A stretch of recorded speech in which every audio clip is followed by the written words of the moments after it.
The story opens on the moment Adelaide Winthrop tells a man in a stained coverall to leave her hangar, not knowing his name is on 3 patents locked in her own company's archive.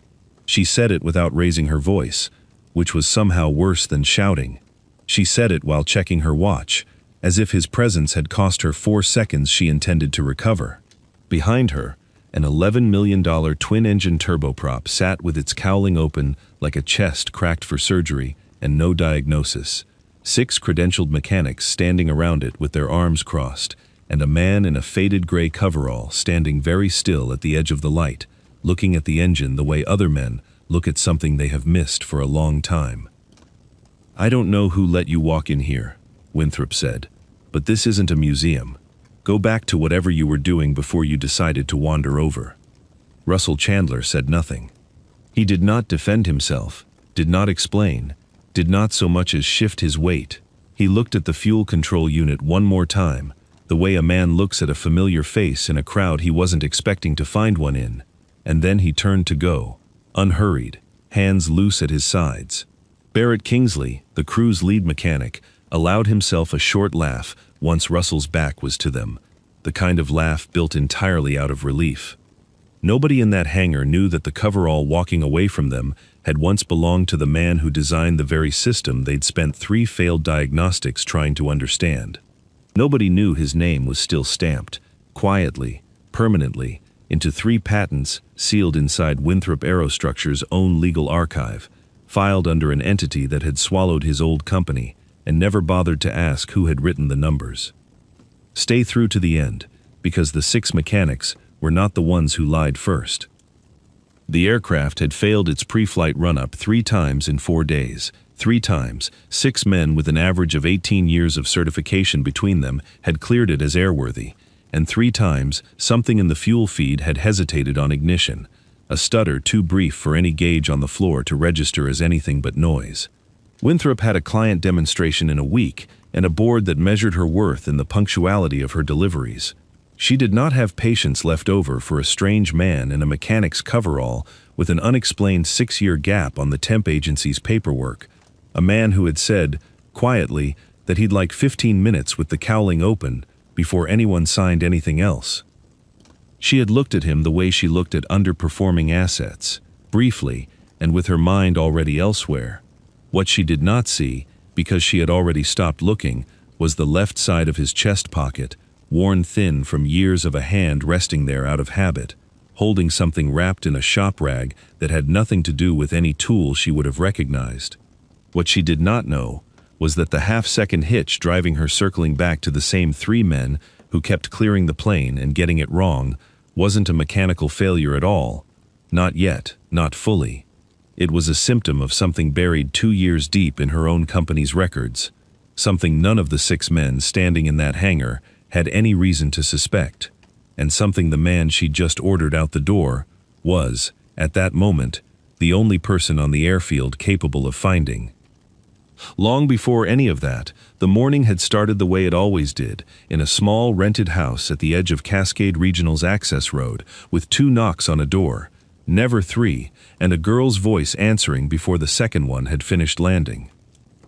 "I'm awake," Ruby Chandler said, the same way she said it most mornings, already sitting up, already reaching for the sock that had migrated under her pillow overnight. Russell stood in the doorway a moment longer than necessary, the particular stillness of a man who had already been awake for an hour. Oatmeal on a low flame downstairs, lunch packed before either of them had said a full sentence to each other. He did not tell her to hurry. He never had to. 9 years old moved at its own considered pace in that house, and he had long since stopped trying to accelerate it. Downstairs, the green tin sat on the counter, where it always sat, a fox sticker peeling gently at one corner, from 3 years of small thumbs pressing it back down. Ruby had chosen the sticker herself, at a checkout line, with the seriousness of someone selecting a family crest. Russell packed the tin the way he did everything mechanical and quiet. Turkey on the left, apple slices arranged so they wouldn't brown before noon, a folded paper napkin that he never let her see him fold. He was not a man given to flourishes. He was a man who understood that love, like torque, was best applied evenly and without commentary. In the toolbox by the back door, beneath 2 wrenches and a roll of electrical tape, wrapped in a rag gone soft with age, sat a cracked leather logbook that had not left his possession in 4.5 years. Marianne's handwriting filled its margins in blue ballpoint, notes she'd made as an avionics inspector long before Ruby existed, tolerances and observations too specific for any manual, written by a woman who trusted her own hands over factory print. Russell touched the rag, the way another man might touch a wedding ring turned inward on his finger. Not to look at it, only to confirm it was still there, still his, still exactly where it belonged. He had been, once, the youngest lead propulsion systems engineer his old company had ever employed, a man whose calculations on fuel control tolerance had been folded into 3 patents before he turned 32. He had built things other engineers spent careers trying to approximate. Then the merger came, 6 years ago, quiet and procedural, the kind of corporate absorption that erases a name from an org chart the same week it erases it from a patent filing. A clerical correction nobody thought worth mentioning to him. He had not fought it. He had, by then, other things demanding his attention, a wife whose cough had stopped sounding like a cough, and a daughter not yet 5, who needed someone steady in the house, more than the house needed a man defending his own signature on a piece of paper filed in triplicate somewhere in another state. Marianne died 18 months after the merger closed, and Russell Chandler quietly stopped being the kind of man who corrected the record. He took work that asked less of his name and more of his hands, line mechanic shifts, contract gigs, whatever paid steady, and let him be home for 2 knocks, never 3, every single morning since. Fox again, Ruby said at the counter, examining the sticker with the gravity of an inspector confirming a seal. You could get a new one. Could, Russell agreed, closing the tin. You won't, though. No, he said. I won't. She nodded, satisfied, and did not ask why, because she already understood, in the plain, unbothered way, children sometimes understand the things adults spend paragraphs trying not to say. Cascade Regional's maintenance hangar smelled the way every hangar Russell had ever worked in smelled, solvent and rubber, and the particular metallic sweetness of hydraulic fluid that never entirely left a man's hands, no matter how long he'd been away from it. He'd taken the shift as a favor to the agency, filling in for a mechanic laid up with a bad back, expecting 16 quiet hours checking tire pressure and running fluid levels on aircraft that belonged to men who would never learn his name. Instead, he found 6 mechanics circled around a grounded turboprop like men, standing over a car that wouldn't start in a parking lot, arguing in a shorthand built from years of working the same floor together, a shorthand that did not include him and was not extended to include him. You're the fill-in, Barrett Kingsley said, not quite a question, taking in the coverall, the quiet, the absence of a company patch. Line duty's over there, this one's ours. Just looking, Russell said. Look from over there. He did, for a while. He watched them run the same diagnostic sequence twice, watched the readouts clear green both times, watched Barrett rub the back of his neck in the particular way of a man who trusted his instruments completely and his instincts not at all.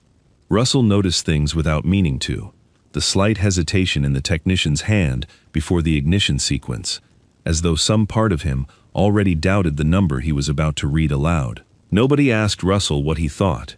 He did not offer it. Adelaide Winthrop arrived 40 minutes later in a blazer that had never seen a hangar floor and shoes that clicked against the concrete like a countdown.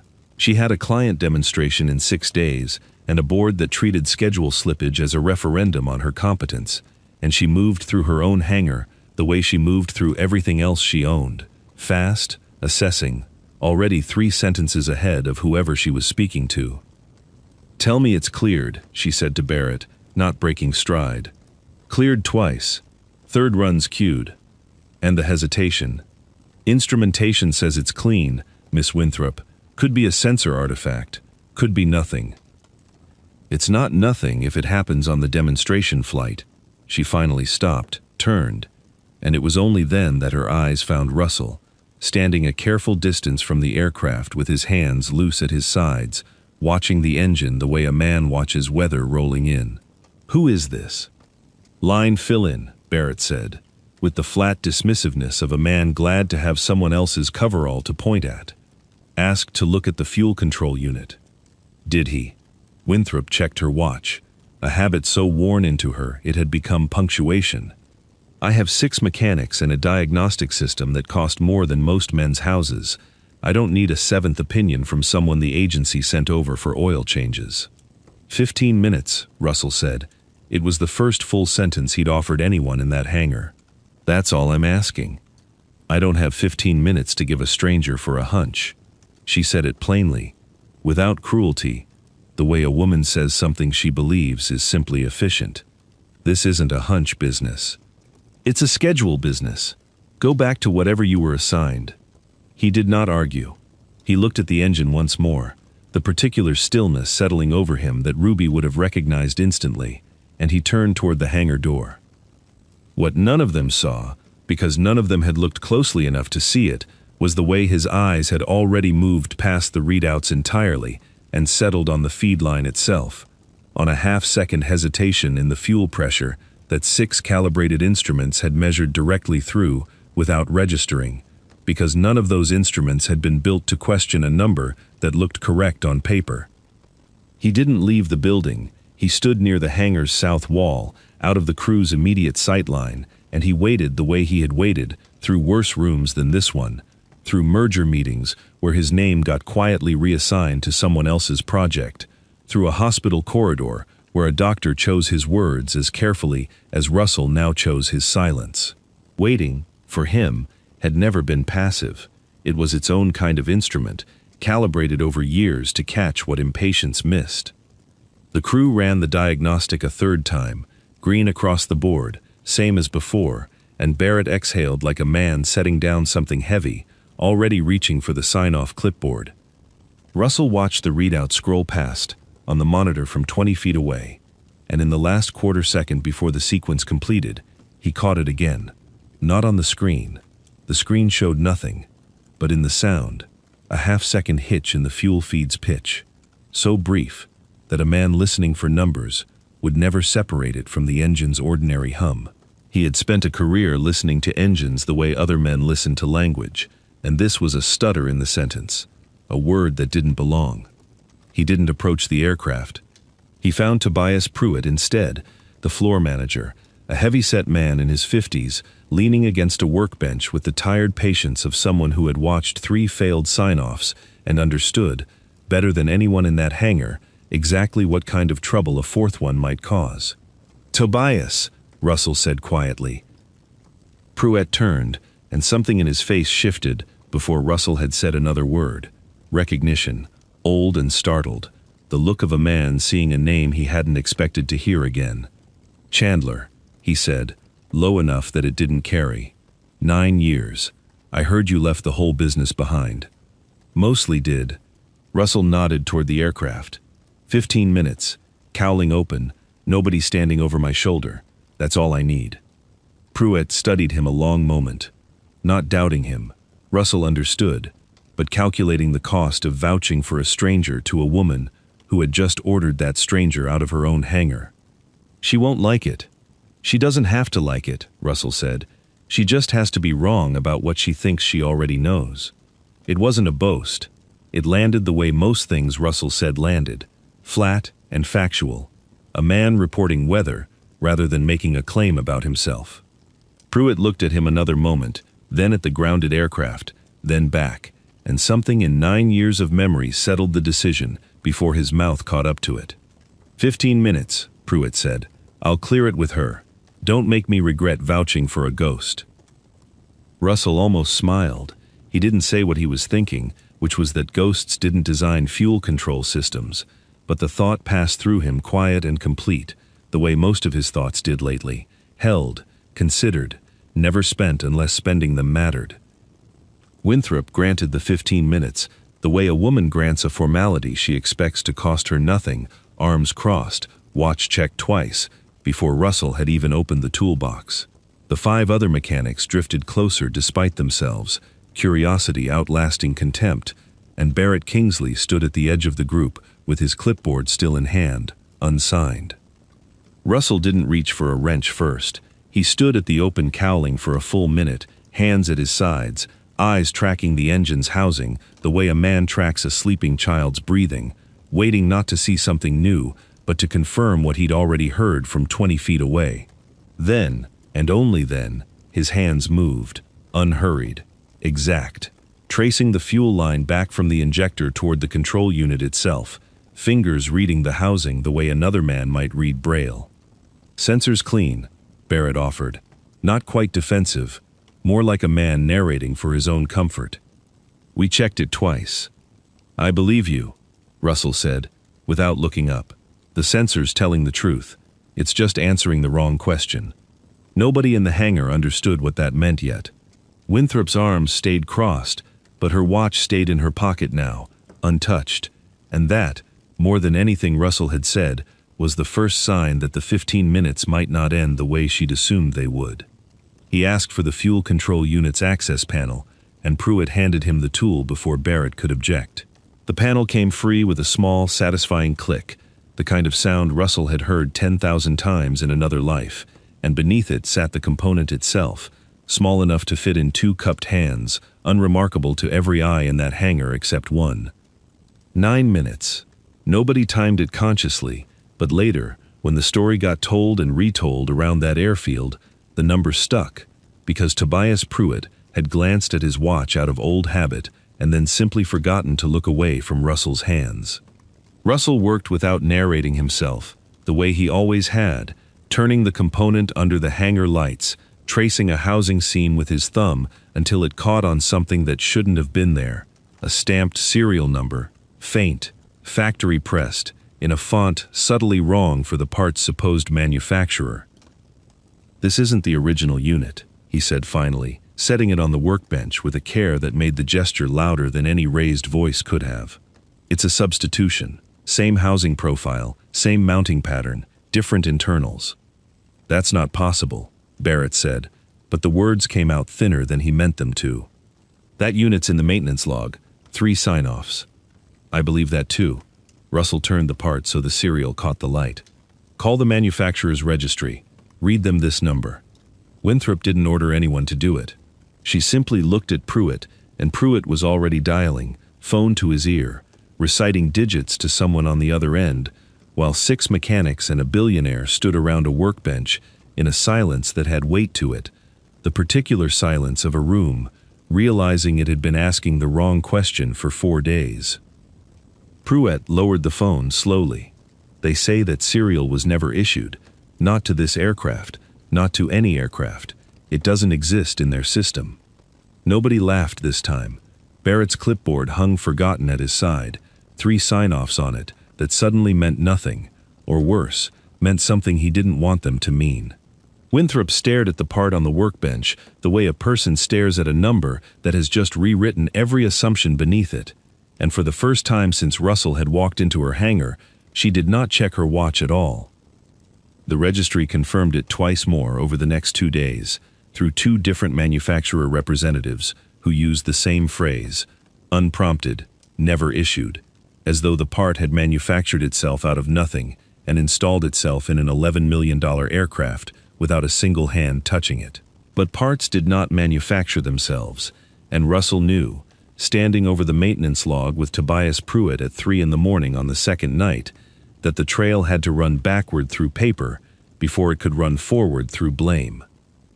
They found the procurement order by the 3rd day, buried in an archive that hadn't been touched in 2 years, a routine parts substitution, approved and filed under a signature that traced not to Barrett's crew, not to anyone currently on the maintenance floor, but to a name none of the mechanics recognized, and Winthrop recognized instantly, and did not say aloud for a long moment. "That's not possible," she said again, but it meant something different this time, quieter, aimed inward instead of outward. Worse than the procurement order was the compliance certificate that surfaced beside it, a document meant to certify the substitution had passed federal safety review, bearing an inspector's stamp that, when Pruitt cross-referenced it against the licensing board's records, matched no inspector currently certified anywhere in the state. A maintenance embarrassment had become, in the space of an afternoon, a federal reporting violation, the kind that didn't stay contained to one grounded aircraft or one hangar floor. Winthrop's board learned of it within hours, the way boards always learn of things that threaten valuation before they learn of things that threaten anyone's safety, and by the end of the week they had scheduled an emergency vote, 11 days out from the grounding, to approve the sale of the Aerostructures division entirely, a clean, fast severance from the liability before any external audit could complete and put a number on the damage. Tobias Pruitt's job, and every job on that maintenance floor, hung on a calendar page that had nothing to do with fixing what was broken and everything to do with making the problem disappear before anyone outside the company had to look at it. "They're not solving it," Russell said to Pruitt. The two of them alone in the hangar office at midnight, the procurement file spread between them like something that might still bite. "They're selling the evidence to someone who won't have to explain it." Barrett Kingsley found them there an hour later, unable to sleep, his certification and every other mechanic's certification hanging on a 2-year-old signature none of them had made. He didn't apologize, not yet, not in words. He set down 2 cups of coffee, sat, and said only, "Tell me what you need." They needed the procurement department's org chart from 2 years back, and Barrett, despite everything, had access. None of the others did. What it showed, cross-referenced against the falsified compliance stamp and a holding company's shareholder filing that Pruitt dug up through a contact at the county recorder's office, was a name that had signed off on the substituted parts order, personally selected the broker, and then, 18 months later, resigned his procurement position to join Winthrop Aerostructures' board of directors, Roderick Aldington. "He's not just on the board," Pruitt said, staring at the filing. "He's the one pushing hardest for the sale. He proposed the 11-day vote." Barrett set his coffee down without drinking it. "He's trying to bury it before anyone can dig this deep." "He already knows how deep it goes," Russell said quietly. He dug the hole. The holding company records showed what the falsified compliance certificate had been built to hide, that Aldington had approved a cut-rate parts broker 2 years earlier, not because it served the company, but because the broker's owner had quietly transferred him underpriced shares in a private holding entity in exchange for the contract. No sabotage intended, nothing meant to endanger anyone.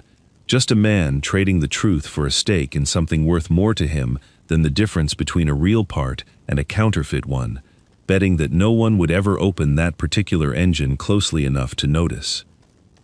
It was Ruby, oddly, who gave Russell the sentence he needed for the hearing, 3 nights before the vote, when she found him at the kitchen table with the logbook open beside a stack of procurement filings he'd read so many times the paper had gone soft at the corners. "Why'd Mom write in the margins?" she asked, not looking up from her drawing, instead of just following the book. Russell was quiet a moment, his hand resting on the cracked leather cover. "Because the manual's for people who don't already know," he said. "Your mother always knew. She wrote the tolerance in the margin, because the truth doesn't always live where the paperwork says it should." Ruby nodded, satisfied, and went back to her drawing, and Russell sat with that sentence a long time after she'd gone to bed, understanding, finally, exactly what he intended to say to a room full of directors who had spent 2 years trusting a signature over the truth. The board convened in a conference room overlooking the runway, 12 directors seated around a table long enough to seat twice that many, Adelaide Winthrop at its head, with no watch visible on her wrist, for the first time since Russell had met her. Roderick Aldington sat 3 seats down, composed, a folder in front of him he had not opened, the practiced stillness of a man who believed the vote would carry, regardless of what one-line mechanic had to say. Russell laid it out the way he did everything, without embellishment, each piece set down in order, smaller each time, and heavier each time. The substituted fuel control unit and its serial that did not exist, the procurement order from 2 years back, signed by a man now sitting in that room, the compliance certificate stamped by an inspector who had never been licensed anywhere, the shareholder filing linking that same man to the parts broker's holding company, dated 18 months before he joined this very board. He did not raise his voice once. He did not look at Aldington while he spoke, which somehow made every director in that room look at Aldington instead. You're describing an $11 million aircraft that flew for 2 years on a part that should never have existed, Winthrop said finally, quiet, each word placed like something she was setting down carefully so it wouldn't break further. Because a man in this room traded a signature for shares in a company he had no business dealing with. Yes, Russell said, and the emergency vote would have sold the evidence to someone with no obligation to keep looking at it, Russell said. That's not a solution, that's a door closing. Aldington did not deny it. He looked, instead, like a man doing arithmetic on how much of the room he had already lost, and the silence that followed was not the silence of people waiting to be told what to think. It was the silence of 12 directors arriving, individually and at slightly different speeds, at the same plain conclusion. Winthrop turned to Russell directly, and when she spoke again, something in her voice had changed entirely. Stripped of the schedule-driven crispness she'd worn like armor since the moment she'd first seen him. I ordered you out of my own hangar, she said. 6 mechanics with better paper than you, and I dismissed the one man who actually understood what he was looking at. I did that because of a coverall and a gap in a resume I never bothered to ask you about. She did not soften it, did not excuse it. That's my failure, not yours, not theirs. You weren't the only one who stopped looking, Russell said. It wasn't forgiveness exactly, and it wasn't absolution, but it was the truest thing he had to offer her, and she seemed to understand that. She offered him the title outright then, in front of the full board, Chief Engineer, Winthrop Aerostructures, a salary and an office, and his name finally back on paper where it had once belonged before a merger erased it. It was, by any ordinary measure, everything 6 years of quiet retreat should have earned him back all at once. Russell was quiet a moment, hands loose at his sides the way they always were, and when he answered, he did not raise his voice, because he never did, and because this particular answer didn't need volume to carry. I don't want the title, he said. I want the Airfield's apprenticeship program funded, permanently, in my late wife's name. Mary Ann Chandler was an avionics inspector before any of you knew her name, and she used to write the tolerance in the margin, not the manual, because the manual was for people who didn't already know. I want the next inspector who finds something the instruments miss to have somewhere to learn that it's allowed to trust what they see. Nobody in that room spoke for a long moment. Winthrop looked at him the way a person looks at something they only now understand they'd been standing beside the whole time without seeing it clearly, and then she nodded, once, and said only, "Done." Roderick Aldington's resignation from the board was accepted within the week, and the matter was referred, quietly and procedurally, to the federal aviation authorities and the appropriate financial regulators, who handled it the way such things are handled, through subpoenaed records and sworn depositions, rather than any scene played out for an audience. The division sale was withdrawn from the agenda before the vote ever occurred. No one made a spectacle of any of it, least of all Russell, who had never once asked the story to notice him. 3 months later, Cascade Regional's maintenance hangar opened at dawn to the sound of an engine idling clean, no hitch in its feed, no shadow left in its history that hadn't been accounted for. Barrett Kingsley stood at the workbench in a new set of coveralls, the first mentee in the Mary Ann Chandler apprenticeship program, watching Russell's hands move over a logbook with the same unhurried attention Russell had once given an engine no one else could read. She wrote this in 1991, Russell said, tracing a line of blue ballpoint in the margin, before any of the manuals said what she already knew. Barrett leaned closer, quiet now in a way he hadn't been capable of 4 months earlier. How'd she know to look there? She didn't measure, Russell said. She listened. On the workbench beside the open logbook sat a green tin with a fox sticker, peeling gently at one corner, packed that morning the same way it always was, waiting for Ruby to come by after school, the way she sometimes did now, to sit on the stool by the toolbox and watch her father teach someone else to see what he saw. Behind them, the turboprops cowling stood closed and gleaming under the hangar lights, whole again, trusted again, no longer a mystery to anyone who understood how to look at it. If you believe the quietest person in the room, is sometimes the only one who actually knows what he's looking at, you already understand why this story stayed with people.